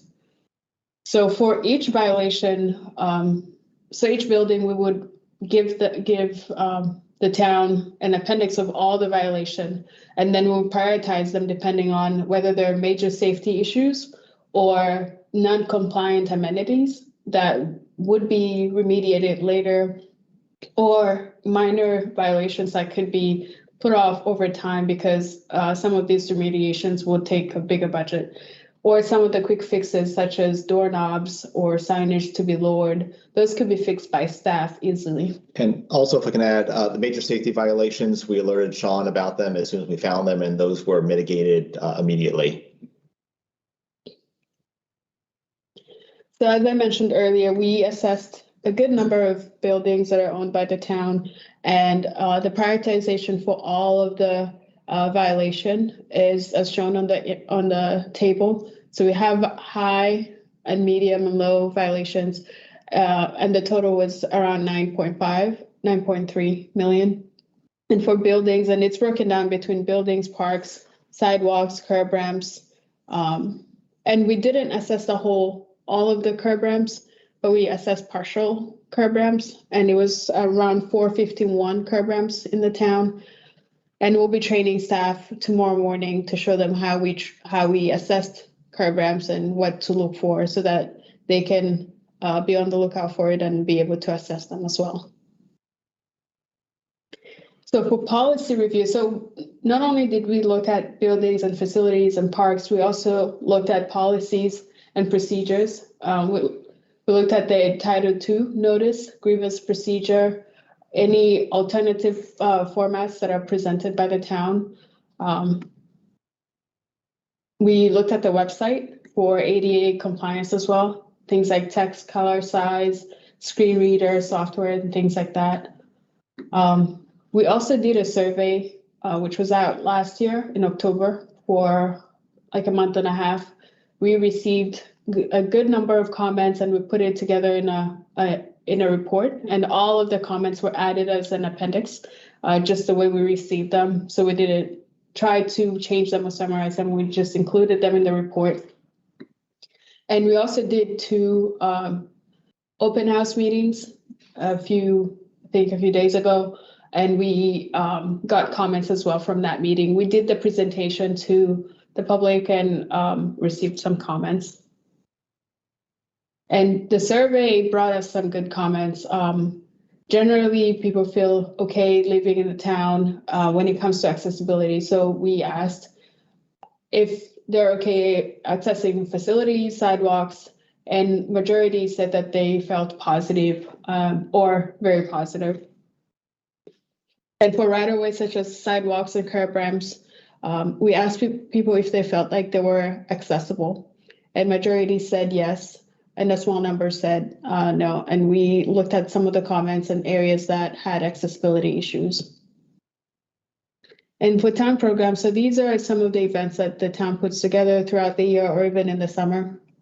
And we asked people if they encountered any obstacles participating in town programs. So these could be issues like parking, location of parking, if there's accessible parking, connection between the parking spot and the entrance of the building where the program is held, or auxiliary aids and things like that being available. Majority said that they have encountered issues. No, a majority said no. And a small number said yes, so that's like 15%. And we looked at some of the comments that they provided. So it's important to remember that this implementation plan that we have provided, it's really just a guide. And as I mentioned before, that it can change over time based upon the town's changing priorities. But by having this transition plan, it really does protect the town in case there are any sort of DOJ complaints. We found that municipalities that don't have any plan, that they are required to implement everything extremely quickly, which ends up being very costly. And by having the leeway to implement it over time, but being aware of what the issues are, then it really does protect you and your interests. Now, the number of facilities, like I said, it can change every year depending on what you're funding in as well. Now, despite everything we said, I mean, the town really was much better than a lot of other locations that we have assessed throughout the country and all throughout North Carolina. There was nothing really egregious here. It's just common issues that we've encountered all over the place, like signage or slope violations. However, saying that, we did go and conduct 3 staff trainings already because our plan really identifies things at a particular point in time, but ensuring that town staff are aware of what these issues are. And, you know, in case anything comes up in the future, then hopefully they'll be able to go and identify those and mitigate them as soon as possible before it comes any sort of barrier to accessibility for the citizens. So we're going to have some more training tomorrow, as I mentioned, and we also recommend that the town, you know, continue these public engagement efforts. But by and large, you know, town's residents and visitors seem to be, you know, fairly happy with the town and how accessible things currently are. You know, ensuring that there is a short-term and long-term plan is also beneficial. That, you know, funding goes into the CIP, you know, hopefully on a regular basis to go in and slowly mitigate all these different barriers. And it's also important to know that we've been sending Sean some draft reports, and it hasn't been 100% finalized yet. However, him and his team and the city himself, they've been, you know, slowly, you know, mitigating, or maybe not slowly, but they've been mitigating these barriers, you know, as fast as they can already. with the resources they have. And so as you can see in the chart here, we've identified about 1,500 locations throughout the town that had some sort of barrier to accessibility, with a large portion of them being sidewalks. And so far, nearly 100 of them have already been addressed. And so, we applaud Sean and the town's efforts for remediating these as fast as we can, since a lot of places we've been to, we know these reports are still on the shelf and nothing really changes, unfortunately. So with that said, if you have any questions or comments, I'd be happy to answer them. And if not, then, we are always available to you and to the town for additional guidance or questions later on, after this meeting, after this project is over too. But thank you very much. All right, Brian and Nez, wonderful presentation. Thank you for all the work you're doing. We're in great hands with you guys, so appreciate everything you've done thus far. We'll move now to, I think we have questions from Councilmember Stallings or maybe comments. We'll start with you. Yes, thank you, Mayor. Thank you all for this work, and thanks to staff for already working on mitigating some of these issues. I really appreciate this. This is really important, even though it might be for a small percentage of our residents, it's still very important if you've got a disability and you've got an access issue. So once we have our plan for implementation, is there any follow-up consultation to sort of assess how we're doing down the road, or will we not have any more contact with you all who have helped us with the assessment and intervention plan? Well, first of all, I apologize. I see the hands raised. We had our screen covered, so I hope that you didn't have your hands raised the entire presentation. So while we're always available to the town, prior to our merger with Benish, Ines and I were located up in Baltimore, and we've made clear to Sean that, even after this project is officially over, that we're always here for you guys. We've been working with him for 2 years now and feel like we've developed a relationship with him and with the town. And now that we're with Benish, we even have an office right here in Cary where we're presenting from. So we have staff who are able to come out there at a moment's notice if anything does come up to help. And you and Sean and everybody, they're always welcome to go and reach out to us, whether it's next month or in 10 years, if you have any questions about how things have been implemented. So we always are going to be here for you, but I believe the way our contract is basically worded is that like the report that we provide is generally it. Although I think we also have the capability to go and review some plans for construction if any new facilities are being built, to go and assist with that before they're constructed, to hopefully mitigate the issues before they're even built and becomes more costly. Okay, thank you. All right, Councilmember Gantt. Thank you, Mayor. Yeah, this question is for Sean. I went through the big long document, the 700-page one, and it seemed to me like there were way too many violations that have been built in the last 30 years and weren't a function of degradation over time. It was poorly designed from the beginning. And so are you feeling good about, after this process and the training and everything, that will be held to a minimum going forward in future projects?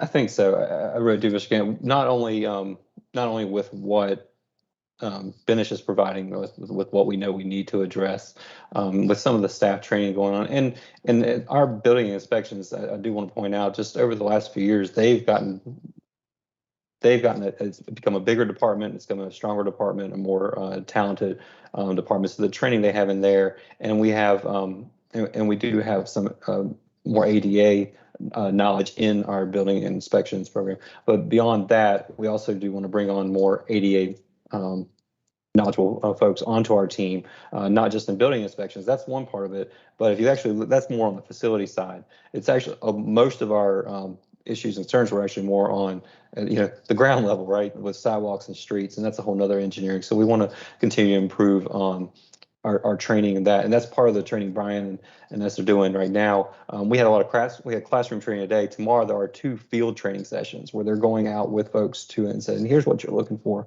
and for as part of the assessment. So I think that will be something going forward.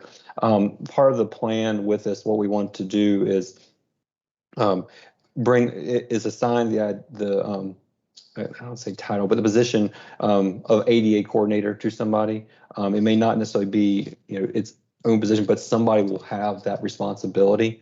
And Mr. Gann, that's part of that, is to make sure that any continued training happens, any continued assessment is happening, and also to oversee the implementation of the transition plan to make sure we're addressing it. You know, even though it will take some time to get it, you know, what are the things that are easy enough we need to go ahead and address, and we've been doing that. I want to thank Jose and his team and Patrick, Craig and the recreation and what they've done for that, but also some of the bigger projects, which there's more to do. We want to make sure those things are being taken care of. So I do think that this sets us up nicely. It's not, I think we've already shown that this is not something that just goes on the shelf.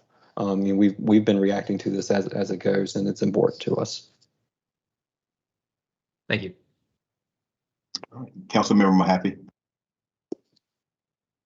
Thank you, Mayor. Sean, I also wanted to ask you, I mean, looking at the plan, the summary table, final price tag a little over $9 million. A lot of that really comes down to, you know, sidewalks and greenways, curb ramps, similar. And I guess, you know, the two major parks. So my question is, thinking about how we prioritize sidewalk projects, there has to be a ton of overlap here between what we're planning on doing and what this plan calls for. And how do we kind of reconcile the two? Is there a plan? I mean, the obvious kind of approach I was thinking of, do we now take our sidewalk projects right now? Safe routes to school is a big thing. You know, how close you are to a school. How many, you know, there's all sorts of criteria to prioritize it. Should this be another column in that spreadsheet to say, well, for ADA reasons, this project should be bumped higher because it also benefits here? Is there any sort of that discussions on how to prioritize it? Because, you know, we just had a bond with a ton of sidewalk money that could, I'm assuming, go to address some of these concerns. Ms. Ratt, this does need to become a point in our discussion for how we prioritize, definitely. So what we'll look at, you mentioned already some of the things we're already doing. Yeah, there will be overlap. So we allocate funds annually for sidewalk improvement. What I envision us doing is that amount may go up, but within that increase in amount, it would be to make sure that we're addressing more of these issues, along with some of the other just gaps that we're already looking at, or improvements that we're already looking to do.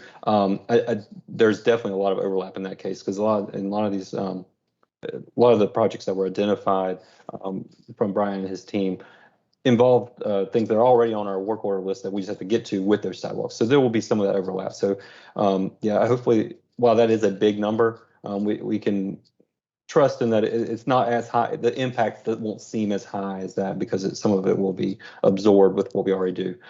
As far as safe routes to school and other sidewalk projects, I think it is going to be beneficial for us to identify as when we go in to do those projects in that area. If there's a sidewalk or a greenway project that's in that area that it can become adjacent to this project we're doing and be connected, I think that is definitely something that has to be considered for priority. And the staff, Jenna and Shannon, their team, along with Russell and Adam, do a great job evaluating sidewalks, and there's already. So I don't think that'll be a problem slotting that in as another factor to evaluate. All right, Mayor Pro Tem Killingsworth. Thank you, Mayor. So I also wanted to ask specifically about when we send out a project to bid for any type of construction, making sure that the requirement that they are ADA compliant is part of that contract. Yes, ma'am. That actually should be, and I'm pretty sure it is already part of our contracts when we put out to bid and sign off on contracts. As a matter of fact, a lot of municipalities, when they tackle the ADA assessment and transition plan, it's usually in response to highway projects and for federal money. So just that portion is supposed to be in there. So again, we don't want it to just be a checkbox, though. We want it to be something that we're acknowledging and working on. So this definitely helps us in that. And I definitely will say I greatly appreciate y'all jumping on this. It shows dedication and understanding and empathy with, you know, our residents in town in getting these things done and making sure that they are able to get where they need to go. And whether that's accessing town facilities or accessing town activities and businesses and different things like that through our own sidewalks that, you know, that we create. I appreciate your attention to all of this. Yes, ma'am. Manager Purvis, thank you again. Brian and Nez, thank you for your work as well. And I don't think there's anything additional we need to do here, so we look forward to the next steps. Mayor, I'm sorry if you don't mind, even though we didn't have any comments, it is a public hearing. We noticed it and everything. So if you wouldn't mind at least maybe opening it and closing that. Thank you. Because I do want people to, all this is done on our website. We've been posting, we have a website dedicated to ADA. So all the plan, the whole thing's on there. So everybody can see, and we still want to take a few comments as we can. Brian had mentioned doing a few revisions. So we want to make sure that's still out there to capture that. So what we're doing now is, again, just tell me exactly what we need to do. It was a public hearing, so just open public hearing. There were no comments, so you can close it back, and then just encourage folks to go to the ADA site. It's under our community, and it's on the left. It's it's like the second one. It says ADA transition plan, and they can click on that and find all the information and how to submit further comments as well. All right, thank you for that guidance. All right, we'll go ahead and open up public hearing for this item at this time, and there are no comments, so we'll close public hearing for this item. All right, thank you so much. Thank you. All right, we'll move now to updates by Manager Crosby. Hello, how are you all? All good news, yes. Yeah, so the only thing I have this evening is I just want to thank the crews from this past weekend who did a great job keeping us safe through the ice and the snowstorm. And that includes electric, public works, and water resources, and everyone else that was out helping to make sure that we were safe on the road. So thank you, thank you, thank you. And those are my updates for this evening. All right. Thank you, Ms. Crosby, for everything you're doing. I do want to just make a comment about I attended the Campo executive meeting last week. I guess it was last week, and they actually talked about the lab projects that we were, I guess, approved for. Score highest on, I would say, and it was great to see Apex, at the top. And so I'm looking forward to voting for that when it comes up, I guess, in 3 weeks. So I just want to give a shout out to Jenna Schaus on her amazing work in getting that done. So thank you. Yes, thank you. Thank you. I appreciate that. All right. So that's it. I do want to also let my colleagues know, and I'll communicate this to you also, Manager Crosby, if you would join me on next Wednesday at high noon at the depot. We're going to be doing the Groundhog Day. And of course, we don't have a groundhog in Apex. We have an armadillo. So Sylvia, the armadillo, will come back to Apex and see if she sees her shadow. We see how that goes. Right. So other than that, is there anything else anybody wants to discuss? If not, we made it in 2 hours. All right. Meeting's adjourned. Thank you for your work tonight. Have a good night, everyone.